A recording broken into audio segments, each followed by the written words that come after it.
আজকে আমি তোমাদের সাথে আলোচনা করব ত্রিকোণমিতির এই ম্যাথটা কিভাবে খুব সহজেই করা যায়। sec square theta plus cosec square theta equal to sec square theta multiplication cosec square theta.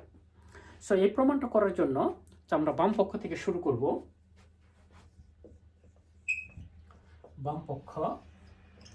বাম পক্ষে আমাদের আছে sec square theta plus cosec square theta.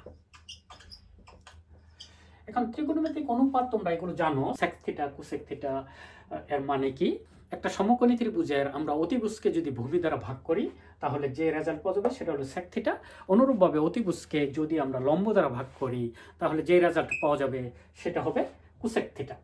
এখন দেখো sec থিটাকে আমরা লিখতে পারি 1/cos থিটা, এটার উপরে হোল স্কয়ার আছে তার মানে আমরা স্কয়ার দিলাম। cosec স্কয়ার থিটা মানে হলো 1/sin থিটা, 1/sin থিটা, এটার উপর স্কয়ার দিল। এখন দেখো এটাকে যদি আমরা আরেকটু ডিটেলে লিখি তাহলে উপরে 1 এর স্কয়ার 1 এর নিচে হবে cos স্কয়ার থিটা প্লাস এখানে হবে 1 এর স্কয়ার 1 আর sin এর স্কয়ার sin স্কয়ার থিটা। এখন এটা হলো বীজগণিতের নরমাল একটা যোগ। তাহলে এই যোগ অঙ্কটা করার জন্য আমাদের যেটা করতে হবে, প্রথমে এই দুটার লসাগু করতে হবে। এই লসাগু যদি আমরা করি তাহলে লসাগু আসবে cos square theta multiplication sin square theta. এখন আমরা যদি এই cos স্কয়ার থিটা দিয়ে এই cos square theta dot sin square থিটাকে ভাগ করি তাহলে আমাদের রেজাল্ট হবে sin স্কয়ার থিটা, এবং এই sin স্কয়ার থিটা দিয়ে যদি এই 1 কে মাল্টিপ্লিকেশন করি তাহলে আসবে sin স্কয়ার থিটা। এটা আমরা নরমাল বীজগণিতে যোগ করতেছি এখানে। এখন sin স্কয়ার থিটা দিয়ে যদি আবার sin square theta cos square থিটাকে ভাগ করি তাহলে রেজাল্ট হবে cos স্কয়ার থিটা, এবং এই cos স্কয়ার থিটা দিয়ে যদি এই 1 কে মাল্টিপ্লিকেশন করি তাহলে আমাদের রেজাল্ট আসবে cos স্কয়ার থিটা। এখন দেখো এইখানে sin square theta plus cos square theta equal to আমরা জানি 1, নিচে যা আছে তাই থাকবে cos square theta dot sin square theta. তো এখন এটা কোথায় থেকে আমরা পেলাম? sin square theta plus cos square theta equal to 1। এই সূত্রটা আমরা জানি, ত্রিকোণমিতির একটা বেসিক ফর্মুলা, এটা আমরা জানি sin square theta plus cos square theta.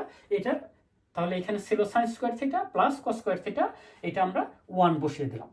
এখন দেখো এখান থেকে যদি আমরা এখানে নিয়ে যাই তাহলে এইখানে মাল্টিপ্লিকেশন আছে cos square theta multiplication sin square theta আর উপরে আছে 1। তাহলে এই জিনিসটাকে যদি আমরা ভাঙিয়ে মানে দুইটা অংশে ভাগ করে লিখি তাহলে আসবে 1/cos স্কয়ার থিটা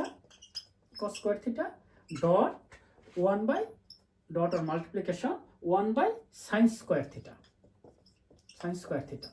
এখন দেখো 1/cos স্কয়ার থিটাকে আমরা লিখতে পারি 1/cos theta whole square dot 1/sin theta whole square.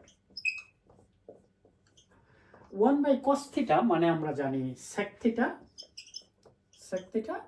এখানে যেহেতু স্কয়ার আছে তাহলে sec square theta dot 1/sin theta মানে হলো cosec থিটা,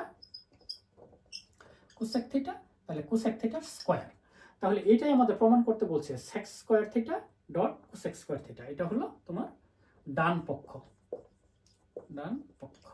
প্রমাণিত।